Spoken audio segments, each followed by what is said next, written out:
And I think that was a pretty amazing play.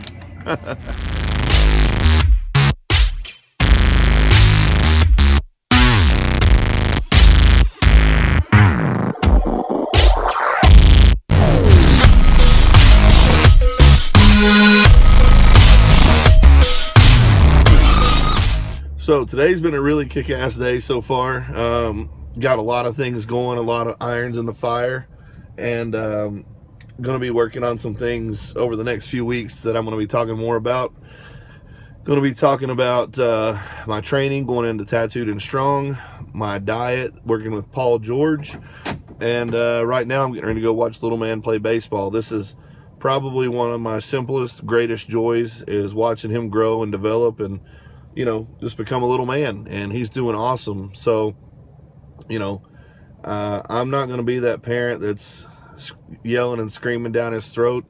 Whatever he chooses, you know, people ask me all the time, do I want him to be a power lifter? If he wants to lift weights, then yeah, I'm going to help him lift weights. If he wants to be a baseball player, then I'm going to do everything I can to make sure he's a baseball player.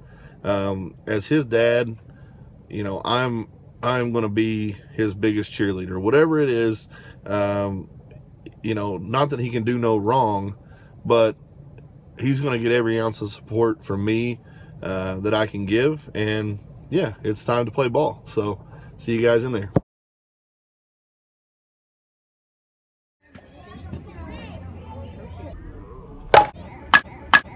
Tell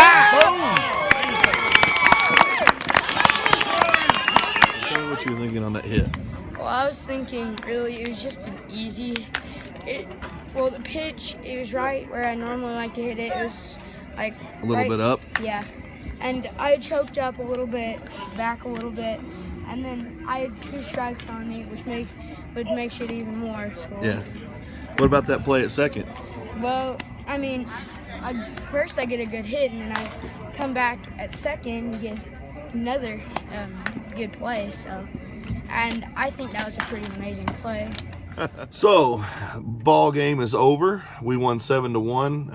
As you saw there, little man was bragging on himself a little bit, and that's good. I mean, I don't want him to have a false sense of confidence, but I definitely want him to be confident in his abilities.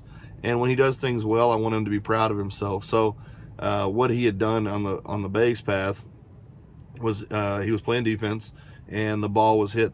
He was playing second, and he was between first and second, and the ball was hit towards second base, and he backhanded the ball and then was able to turn a double play and prevent a run from scoring. So it was, you know, not the greatest play I've ever seen for his age bracket, but for him playing infield, he usually plays outfield, it was a significant play. And for him to be proud of himself, I could not be more proud of him, because that's one thing that really irritates me in this country is people who make statements that they want to be great or they want to be good at something oftentimes are chastised or told, no, it's not good, that's arrogance, or that's cockiness. And it's not cockiness if you're backing it up.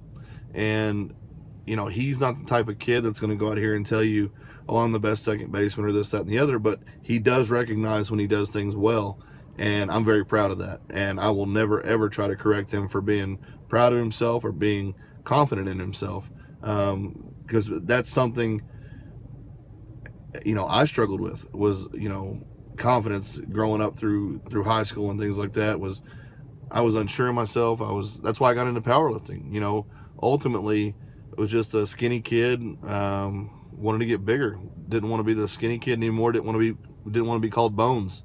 So if he has that confidence, I'm all about it. Moving forward, you know, my training for Tattooed and Strong, I haven't shown a lot of it because it's been a lot of just rehab work. And the number one thing I can tell you is I've been very, very stubborn throughout all my surgeries. I've always thought the most important way to get myself back was to get back under the squat rack. And this time I've worked with Dr. Brian Arena in Lexington, and he's an asshole in the best way possible. He's been very, very good for me. He's challenged me to do things that are very, very uncomfortable, things that are humbling and embarrassing that I can't do, but he's made me able to do them and confident to do them. So this time I've actually gotten myself back into somewhat of a normal gait when I walk, and built strength back in the stabilizers and whatnot, and that's been severely lacking before. I have until March to do a push-pull, and I want to give this leg as much time to heal properly, and get strong properly. So I'm going to devote a lot of my time to the leg press, and I will be doing some accessory work with the squat, like the leg press, and it's successful for me in my deadlift training. So you're going to see a lot of leg presses for me, not so many squats until after March, and then you'll start to see me like calculatingly move up the weights, because I do have big plans for the end of 2017. But being smart is going to pay off long term, and an ounce of prevention is worth a pound of cure. So that's pretty much what you're going to see from me, is a lot of bench press training and a lot of deadlift training, not so much squat training. And when it is squat training, it's not going to be very, very eventful. Probably 200-300 pounds at tops, lots and lot of repetition work, probably some really awesome split squats, just things to isolate the quad tendon, and try to get that up to snuff and ready to challenge some of the best lifters in the world. Because at Tattooed and Strong, there will be some very, very heavy competition, and it would be an insult for me to step on that platform anything less than the best that I can be. A little bit of vanilla ice there for you. Anything less than the best is a felony. My coaches, Paul and Tanya George, who consequently are putting on that competition, and they are owners of Olympic Gym, where I will be hosted at whenever I'm over there in the UK. And onto my diet.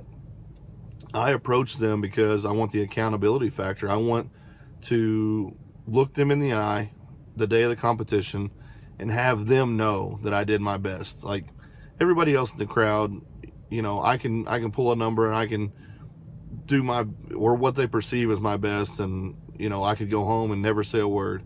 But Paul and Tanya will know. They will know if I'm there at my best, and they will know if I've done things the proper way. And for me, they're holding me accountable because I check in with them.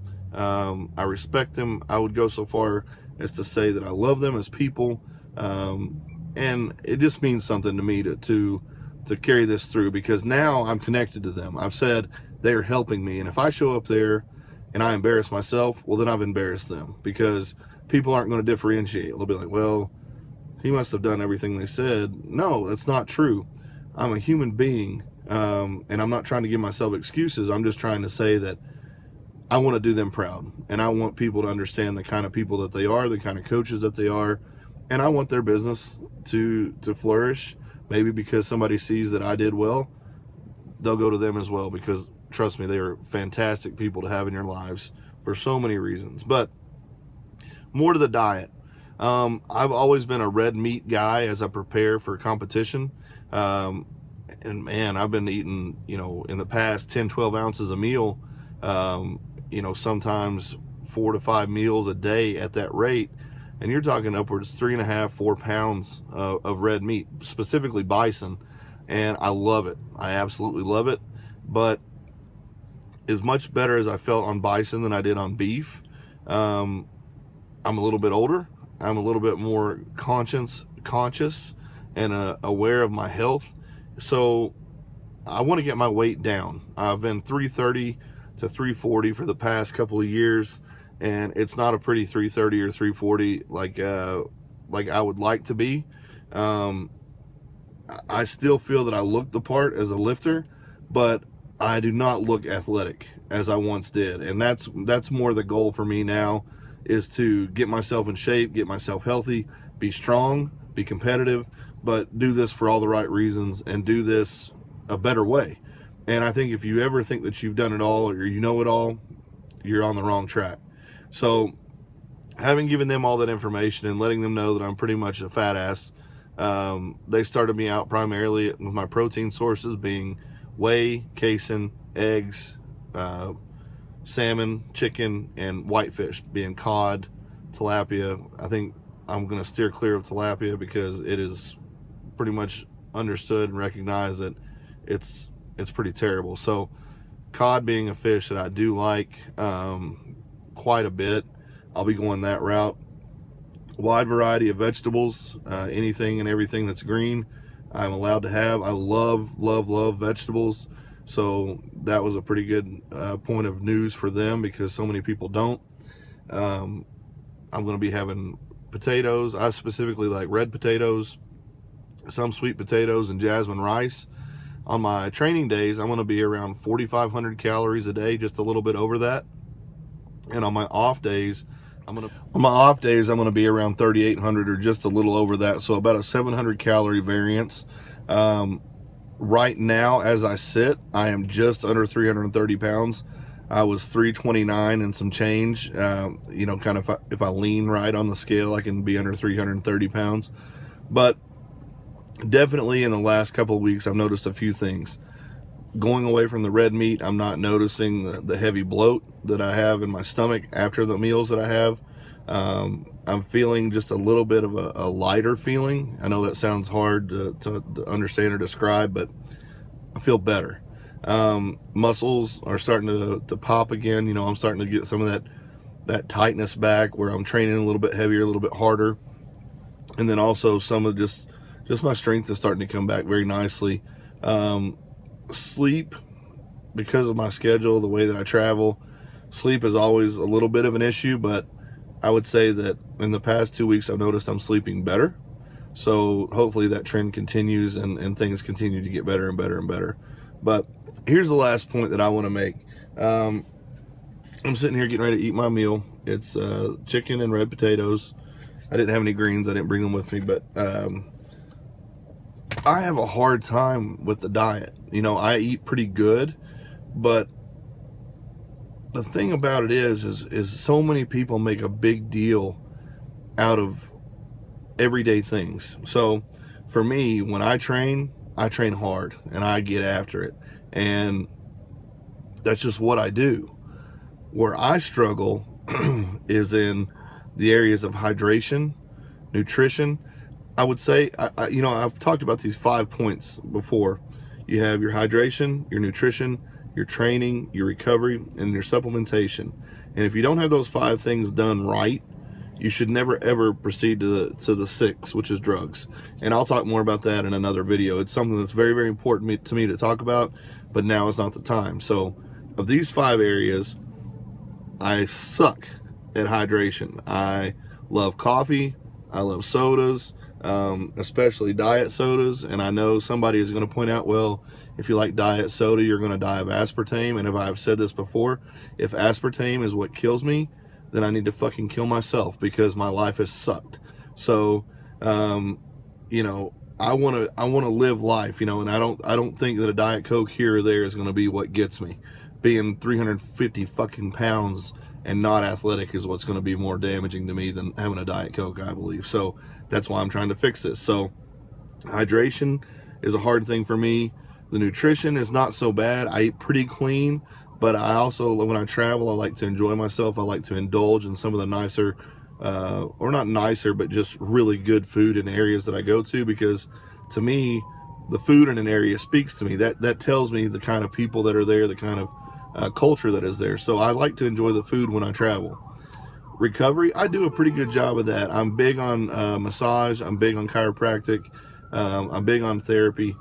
Any kind of therapy that I can get, whatever it means. If it's going to aid my recovery, I'm going to damn sure try to do that. And then beyond that, the training. I train hard. You know, I would challenge, you know, I'm not going to say I'm the hardest trainer in the world, because that's reserved for Chuck Vogelpohl. But I will tell you that I believe that I train very, very hard, and I supplement very, very well. I use the supplements from NFP. I believe in them. They're no bullshit. They're just a core set of supplements: protein, creatine, BCAAs, a joint supplement, a multivitamin. And they have a pre-workout. I kind of reserve the pre-workout for when I'm really, really struggling, or for competition days. But anyhow, whereas I struggle with the diet, there's somebody out there that is doing all 5 of those things, and it's no big deal. So I have to adapt to this mindset that I'm going to be extraordinarily average. And what I mean by that is that I do everything. For me, having this meal in my truck is a proud moment, because that means I didn't stop at a Wendy's, I didn't stop at the Denny's that's literally right here over my shoulder, and I love diners. I did what I'm supposed to do, and I have to get to a point where I'm not proud of that, where I do it just because it's what I do, just like I would in the gym. I have to make nutrition, hydration, my sleep, I have to make all of those things what I do. So my average has to be extraordinary if I want to be one of the best in the world. I often think of Dan Green as one of the guys that I want to emulate. He's a phenomenal athlete. He's a guy that I look up to and respect, and I know how hard he works, and I have to work harder. I have to believe that I'm working harder. I have to tell myself to push more, because I know his expectation of average in some areas to me is extraordinary. So I have to bring my level of expectation of average to that extraordinary level. So, be extraordinarily average. Thank you guys for watching. I promise you, starting tomorrow, you are going to see training videos every single day. I've kind of kept my cards hid a little bit, because I didn't think you guys wanted to see 20-pound squats and 50-pound squats and a big fat ass rolling around on the floor. So starting tomorrow, you're going to see a lot more training vids, well, pretty much daily, because I train something 7 days a week. And some days it's very high intensity, and some days it's very low intensity. So you're going to see it all. And thank you guys for watching, and catch you tomorrow.